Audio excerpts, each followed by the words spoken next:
Cette vidéo contient des spoils, elle est donc destinée à ceux qui ont déjà vu le film Kaamelott premier volet, donc si vous ne l'avez pas vu et que vous avez peur de vous faire spoiler, mettez la vidéo de côté et revenez la voir une fois que vous êtes allé voir le film. Bonne vidéo à vous! Salut les amis, c'est Timena. Il est vrai que cette vidéo n'était pas du tout prévue, mais en me rendant dans une salle de cinéma après avoir vu le film Kaamelott, et en tout bon fan bien sûr, il m'a semblé logique de vous faire une vidéo sur le sujet. Ouais, c'est pas faux. On va essayer de pas dire tout ce qui a déjà été dit dans les autres vidéos de critique. Aujourd'hui, on va donc parler du film Kaamelott, de ses forces, de ses faiblesses, et aussi on se posera quelques petites questions sur le scénario. Et si un jour Alexandre Astier passe par là, ça serait cool qu'il y réponde. J'en ai rien à foutre. Et attention, ne vous faites pas passer pour Alexandre Astier, et de toute façon, j'ai un Twitter. Allez, on y va, c'est parti, générique. Alors déjà pour commencer, il va sans dire que j'ai adoré le film Kaamelott. C'est du très bon Kaamelott et c'est du très bon travail qui a été fait sur ce film. Alors j'ai vu quelques critiques de gens qui descendaient le film, mais il n'y en a pas beaucoup en même temps. Et ces gens-là, en général, ils n'ont pas beaucoup vu la série et ils ne connaissent pas du tout le travail d'Alexandre Astier, qui, rappelons-le, fait beaucoup de choses. Par exemple sur le film, il fait déjà les textes, la musique, il réalise et il fait le montage. Et d'autres choses aussi. Bref, c'est un hyperactif et tous ceux qui critiquent en mal, eh bien essayez de faire la moitié des choses qu'il fait et après vous revenez. Vous revenez parce qu'honnêtement là, vous êtes hors sujet. Et je dis pas juste ça parce que je suis fan de Kaamelott. C'est quoi le truc là? Vous voulez quoi? Vous voulez qu'on se batte? Mais reprenons le sujet initial de cette vidéo, à savoir les forces et les faiblesses de ce film. Et attention, encore une fois, on n'est pas là pour casser du sucre sur le dos de ce film, on est bien d'accord. Les forces et les faiblesses. Alors dans les forces déjà, il y a pas mal de références à Star Wars. Que ce soit dans le costume de Lancelot, qui selon moi fait penser à beaucoup de costumes qu'il y a dans Star Wars, surtout dans les méchants. Il fallait donc un costume charismatique et en même temps un costume ridicule. Et c'est le cas, puisqu'on voit dans le film que Lancelot a du mal à se déplacer dedans. Il y a aussi des références à Star Wars dans le costume de Guenièvre. Et oui, puisque ça rappelle certains costumes de la reine Amidala dans Star Wars. Alors la Guenièvre va pas changer de costume toutes les 5 minutes comme la reine Amidala, mais il y a quand même une chose qui m'a troublé, c'est qu'elle a le même costume tout au long du film. Et surtout qu'elle est censée marcher, faire du cheval ou aller dans une calèche, ce qu'on voit pas du tout d'ailleurs, et que sa robe est toujours impeccable. Donc c'est quand même bizarre. On notera aussi des références dans les combats, surtout le combat entre Lancelot et le roi Arthur. Ce combat est donc fait dans la pénombre, pour bien sûr qu'on puisse voir les pouvoirs d'Excalibur, comme c'est le cas avec les sabres laser dans Star Wars. Dans le film Kaamelott, cette pénombre est habilement amenée et bien faite, et ce n'est pas choquant. Par contre, on aurait aimé plus de chorégraphie au niveau de ce combat. Donc on pourra imaginer que par la suite, Arthur s'entraîne avec son maître d'armes s'il le retrouve, on y reviendra après, pour pouvoir peaufiner ses techniques.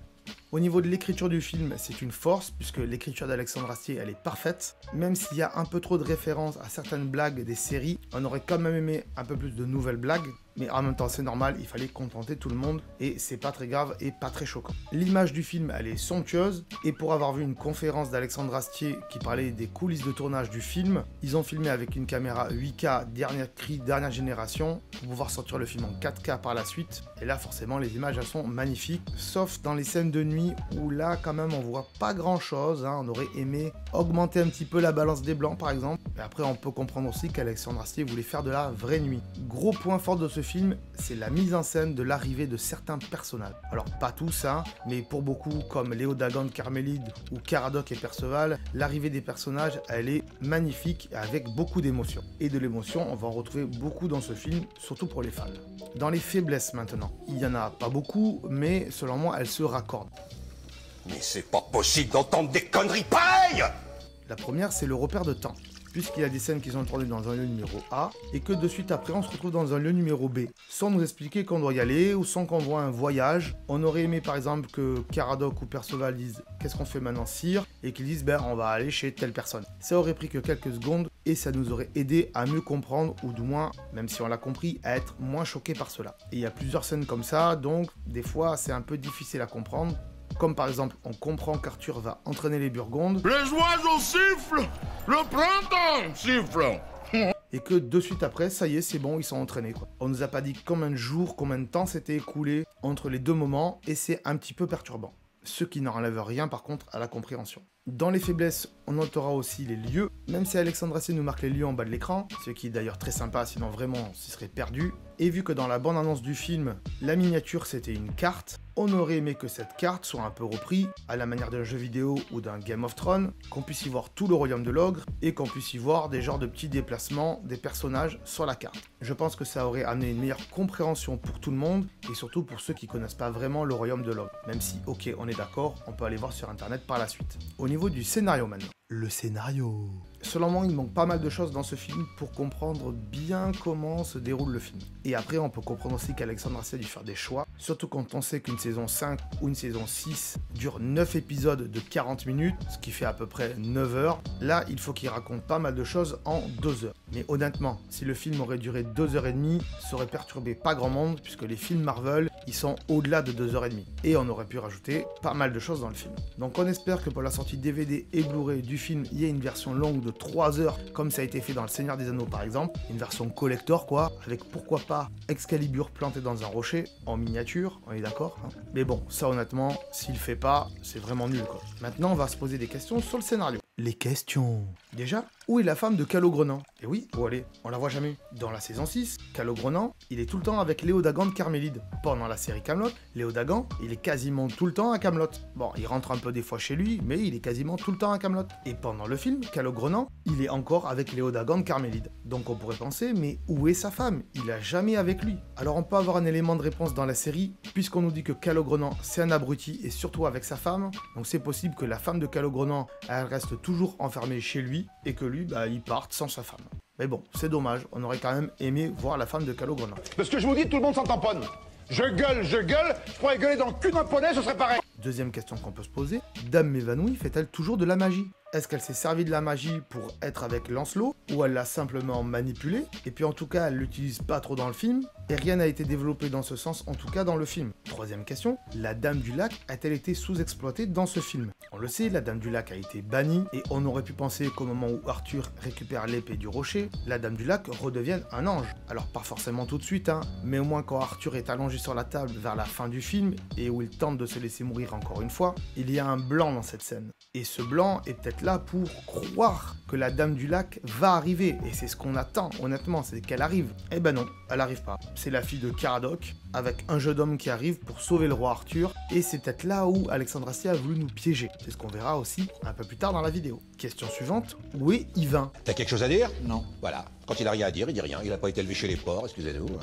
Et oui, on voit Gauvin, mais il n'y a pas Yvain. Alors Yvain n'était déjà pas dans la saison 6, tout simplement parce que Yvain était trop petit et qu'on pouvait pas prendre un grand acteur pour jouer un petit enfant, on est d'accord? Et du coup là, on aurait aimé le voir à côté de Gauvin. Donc voilà, on sait pas ce qui s'est passé scénaristiquement parlant. Est-ce que Lancelot l'a tué? Est-ce qu'il est mort? Est-ce qu'il est parti avec sa nouvelle femme? Parce qu'il en a eu marre des guêpes par exemple? C'est possible. Ou est-ce qu'il s'est passé autre chose en coulisses? En tout cas, si c'était justifié dans le scénario, ça aurait été bien qu'on nous le rappelle. Maintenant, si c'est pour des questions off, c'est-à-dire hors du film, parce que je sais pas, peut-être que Alexandre et Simon Astier ne s'entendent plus, c'est possible, ou que Simon avait autre chose à faire, un autre projet, ou alors qu'il était malade, bah là, on le saura peut-être plus tard. En tout cas, ça serait bien de le savoir un jour en tout cas, puisque Yvain et Gauvin, c'était un très bon duo, au même titre que Perceval et Caradoc.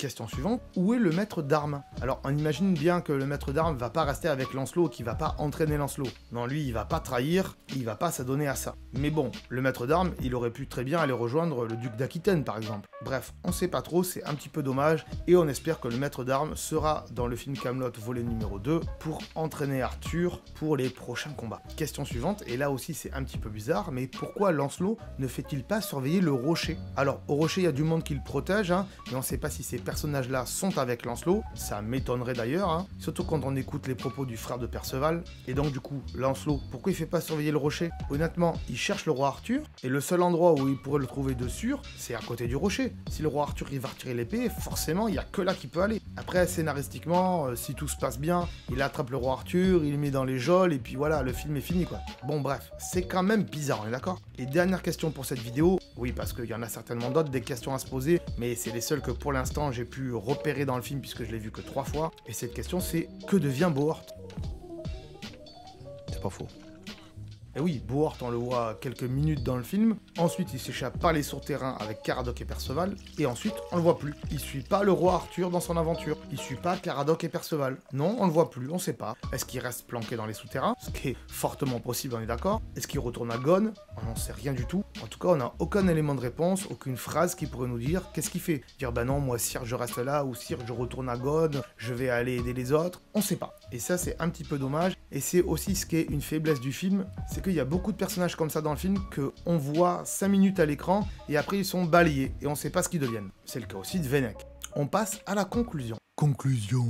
Le premier volet de ce film Kaamelott pose donc les bases des 2 prochains films à venir, en espérant bien sûr qu'ils sortent un jour, comme c'est le cas pour l'intrigue des Saxons. Et oui, Alexandre Astier veut nous faire comprendre comment les Saxons ont récupéré l'Angleterre. Ça, c'est pas forcément du spoil, on est d'accord. Je connais pas ce mot-là. Et comme l'a dit Alexandre Astier dans une interview, il y a encore pas mal de choses qu'il doit développer dans la légende arthurienne. Il est aussi fortement possible qu'on passe à côté de certaines subtilités de ce film. Cela reste donc à voir après plusieurs lectures si Alexandre Astier nous a caché des choses. Surtout quand on sait qu'il a mis 10 ans pour peaufiner ce film. Car si on reprend les vrais récits de la légende arthurienne, normalement le roi Arthur doit avoir un enfant avec sa demi-sœur et c'est ce même fils qui tuera le roi Arthur. Et normalement le film sera fini. Non. Déjà non, je suis désolé, pas du tout. Bref, c'est quand même un très bon film français, il est vraiment génial, et pour moi qui aime pas trop les films français parce que souvent c'est des comédies pourries, là on est dans de l'heroic fantasy, et de l'heroic fantasy au cinéma français, il y en a pas vraiment des masses, il y en a même quasiment pas d'ailleurs. C'est un film, comme je l'ai dit plus tôt, qui va apporter beaucoup d'émotions à tous les fans, donc voilà, prenez des mouchoirs parce que vous risquez de verser une petite larmichette. Ce film ressemble un peu aussi à un Star Wars 7, car on a un peu pris tout ce qui avait été déjà fait par le passé, on l'a mis dans un shaker, on a secoué et on en a fait un film. Ce qui d'ailleurs relie ces 2 films, c'est le même constat qu'a fait Lucasfilm à l'époque, et c'est ce qu'a dit Alexandre Astier dans une interview. Il faut plaire à différents publics, ceux qui n'ont jamais vu la série Kaamelott, ceux qui l'ont déjà vu et qui connaissent tout par cœur, mais également surprendre et ne pas donner tout ce qu'attendent les ultra fans, sans forcément les perdre d'ailleurs. Ce qui nous donne donc la même recette qu'un Star Wars épisode 7. Mais cela dit, Kaamelott est quand même meilleur qu'un Star Wars 7, on est bien d'accord, même si là, c'est le fan qui parle. Bref voilà, j'espère que vous avez aimé cette vidéo.